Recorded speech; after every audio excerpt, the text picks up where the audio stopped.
Assalamualaikum warahmatullahi wabarakatuh. Sahabat-sahabat muslim yang dimanapun Anda berada, pernahkah kita merenung bagaimana seandainya dunia ini dipimpin oleh orang-orang yang benar takut kepada Allah, yang tidak mengejar dunia, yang tidak berambisi kekuasaan, tetapi justru menjadikan kepemimpinan sebagai amanah, sebagai beban yang berat di hadapan Allah Subhanahu wa taala. Sejarah Islam telah mencatat bahwa pernah dunia ini dipimpin oleh 4 manusia luar biasa, 4 sahabat yang bukan hanya dekat dengan Rasulullah SAW, tapi juga menjadi pelanjut misi kenabian. Mereka adalah Khulafaur Rasyidin, para pemimpin yang mendapatkan petunjuk. Dalam episode panjang sejarah manusia, nama mereka akan terus disebut sebagai model ideal pemimpin umat. Kata Khulafaur Rasyidin berasal dari bahasa Arab yang artinya berganti atau peganti. Rasyid berarti yang mendapatkan petunjuk. Maka maknanya adalah para khalifah menggantikan Rasulullah yang memimpin umat berdasarkan petunjuk ilahi. Mereka bukan raja, bukan kaisar, bukan diktator. Mereka adalah pelayan umat, pemimpin yang tidur di atas tikar, tapi hatinya lembut, ampun untuk rakyat.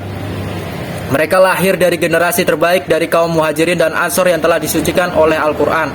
Mereka tidak meminta jabatan, bahkan ketika diberi pun mereka menangis. Bagi mereka kepemimpinan bukan kehormatan, tapi ujian yang akan dipertanggungjawabkan kelak di hadapan Rabbul Alamin. Mari kita mulai dari pertama. Abu Bakar As-Siddiq, nama lengkapnya Abdullah bin Abi Quhafah. Setelah Rasulullah wafat, umat Islam bagaikan kehilangan arah, sebagai merasa tidak siap. Bahkan Umar bin Khattab mengunus pedangnya dan berkata, siapapun yang mengatakan Rasul telah wafat akan kutebas lehernya. Namun Abu Bakar sendiri tegak dan membacakan firman Allah, Muhammad itu tidak lain hanyalah seorang Rasul, sungguh telah berlalu sebelumnya beberapa orang Rasul. Apakah jika dia wafat atau dibunuh kalian akan berbalik ke belakang? Quran Surah Al-Imran ayat 144. Kalimat ini menenangkan hati Umar. Abu Bakar pun diangkat menjadi khalifah pertama. Ujian pun datang bertubi-tubi. Banyak kabilah Arab yang keluar dari Islam. Muncul nabi-nabi palsu seperti Musailamah Al-Kadzab. Namun dengan keberaniannya ia perangi mereka semua demi menjaga kemurnian Islam. Abu Bakar pula memerintahkan pengumpulan mushaf Al-Quran karena banyak hafiz gugur di perang Yamamah. Ini adalah keputusan strategis untuk menyelamatkan wahyu Allah dari hilang. Ia wafat 2 tahun kemudian, tapi warisannya abadi. Kemudian datanglah Umar bin Khattab, susuk yang ditakuti oleh musuh, tapi dicintai oleh rakyat. Dalam 10 tahun, masa kepemimpinannya dunia berubah. Persia runtuh, Bizantium goyah. Islam meluas ke Mesir, Palestina, Irak, dan Syam. Tapi Umar tidak silau oleh kejayaan. Ia tetap hidup sederhana. Bajunya tambalan, jika rakyatnya lapar ia tidak akan makan. Ia pernah keliling kota malam-malam lalu mendengar seorang anak menangis karena tidak punya makanan. Sang ibu memasak batu agar anaknya tertidur. Umarnya menangis. Pagi harinya ia mengangkat karung gandum di pundaknya sendiri untuk diberikan kepada ibu itu.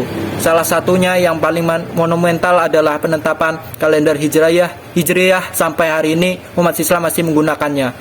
Umar juga membantu sistem pemerintahan, wilayah administratif, lembaga kehakiman, baik tumal, tentara, dan pengajian. Ia adalah pelopor sistem modern, adil, fungsional, dan akhirnya Umar wafat karena ditikam oleh seorang budak Majusi saat sedang sujud sholat. Seorang Amirul Mukmin gugur dalam ibadah. Yang ketiga, Utsman bin Affan, sang musab dan lautan. Setelah Umar, kaum muslimin sepakat mengangkat Utsman bin Affan, sosok lembut, pemalu, tapi jangan salah, di balik kelembutnya ada ketegasan yang luar biasa. Ia adalah penguasa Islam, tapi ketika masuk, seluruh hartanya diabadikan untuk dakwah. Ia membiayai seluruh pasukan perang Tabuk seorang diri. Dalam masa kepemimpinannya, wilayah Islam semakin luas, melintasi lautan. Armada laut Islam pertamanya dibentuk oleh zamannya. Namun satu jasa yang besarnya yang tak boleh dilupakan, standarisasi Al-Quran. Karena umat dari berbagai wilayah mulai memiliki perbedaan dialog. Utsman mengumpulkan mushaf lalu disusun satu versi resmi mushaf Utsmani.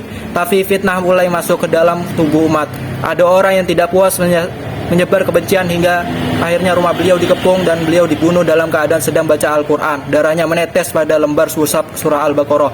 Betapa tragisnya, namun juga mulia, ia wafat dalam tilawah, dalam cahaya wahyu. Dan terakhir adalah Ali bin Abi Thalib, sepupunya Nabi, menantu Rasulullah, dan salah satunya pertama masuk Islam. Ali adalah kombinasi sempurna antara ilmu dan keberanian. Ia ikut semua perang besar sejak muda, tapi dikenal sebagai pemikir yang dalam, ahli hukum, dan penggagas keilmuan yang kelak berkembang di kalangan Ahlul Bait dan mazhab-mazhab Islam. Di masa kepemimpinannya umat dilanda fitnah besar, perang Jamal, perang Siffin membuat darah sesama muslim tertumpah. Ali tetap mencoba menyatukan umat, memindahkan ibu kota ke Kufah untuk strategi dan menegakkan keadilan di tengah kekacauan. Akhirnya ia dibunuh oleh kaum Khawarij ketika sedang sujud dalam sholat. Ia dalam tenang seperti para pendahulunya. Sahabatku, kita di dalam hidup di zaman yang berbeda, tapi nilai-nilai mereka tetap hidup. Dari mereka kita belajar bahwa kepemimpinan bukan soal jabatan, tapi soal tanggung jawab. Kejujuran dan keadilan adalah fondasi bagi peradaban. Sederhana bukan melemah, tapi justru tanda kekuatan iman. Ilmu, akhlak, dan keberanian harus berjalan beriringan.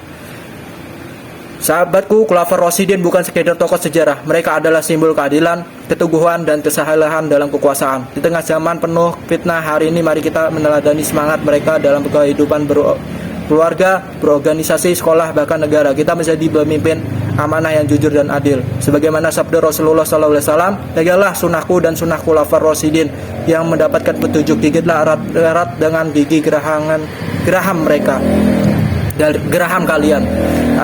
Hadis riwayat Abu Dawud dan Tirmizi. Semoga Allah menjadikan kita pribadi mengikuti jejak Khulafaur Rasyidin, menjadi hamba yang kuat iman, luas ilmu, dan adil dan dalam tindakan.